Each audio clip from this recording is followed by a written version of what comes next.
ಕೂದಲು ಜಡೆ ಹಾಕ್ಕೊಳ್ಬೇಕು, ಕೂದಲು ಬಿಟ್ಕೊಂಡಿರಬಾರ್ದು. ಬಿಟ್ಕೊಳ್ಳೋದು ಯಾವಾಗ ಗೊತ್ತಾ? ಕಷ್ಟದಲ್ಲಿದ್ದಾಗ. ನಮ್ಮ ಹಿಸ್ಟ್ರಿಯೆಲ್ಲ ತೊಗೊಂಡ್ರೂ ದ್ರೌಪದಿ ಯಾಕೆ ಬಿಟ್ಟರು? ಅದನ್ನು ಕಟ್ಟಬೇಕಾದ್ರೆ ಏನಾದ್ರು ಕಷ್ಟಗಳೆಲ್ಲ ನಿವಾರಣೆ ಆಗಬೇಕು, ಅದಕ್ಕೋಸ್ಕರ ಮಾಡಿದ್ರು. ಸೊ ಹಾಗಾಗಿ ನಾವು ಯಾವಾಗಲೂ ಜಡೆ ಯಾಕೆ ಹಾಕೋತೀವಿ ಅಂದರೆ ಜ್ಞಾನದಿಂದ, ಅದರಿಂದ ಬೆಳೆಯುತ್ತೆ.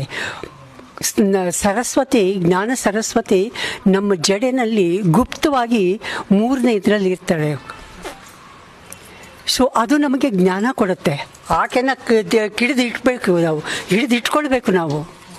ಇಲ್ಲಾಂತೇಳಿ ಓಡಿಬಿಡ್ತಾಳೆ. ನನಗೇನು ಬೇಕು, ನನ್ನ ಬಗ್ಗೆ ಯೋಚನೆ ಇಲ್ಲ, ನಾನು ಯಾಕೆ ಇರಬೇಕು ಅಂತ ಓಡಿಬಿಡ್ತಾಳೆ.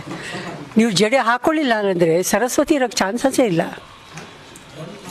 ಅದಕ್ಕೇ ನಾವು ಯಾತಕ್ಕೆ ಇಷ್ಟು ಕಷ್ಟನ ಅನುಭವಿಸ್ತಿದ್ದೀರಿ ದೇಶದಲ್ಲಿ ಅಂತ ಹೇಳಿದ್ರೆ, ಎಲ್ಲರೂ ತಾಯಂದಿರು ಇವಾಗ ಜಡೆನ ಬಿಟ್ಬಿಡ್ತಾರೆ. ನನಗೆ ಅರ್ಥನೇ ಆಗಲ್ಲ ಯಾವಾಗಲೂ. ಅದರಲ್ಲಿ ಲಕ್ಷಣ ಏನಿದೆ ಅಂತ ಗೊತ್ತಿಲ್ಲ. ಅದು ಒಂಥರ ಪ್ರವೋಕ್ ಮಾಡ್ದಂಗಿರುತ್ತೆ.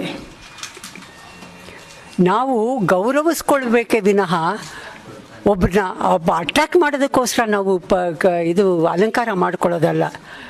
ನಮ್ಮನ್ನು ನಾವು ಪ್ರೀತಿಸ್ಬೇಕು ಯಾವತ್ತೂ.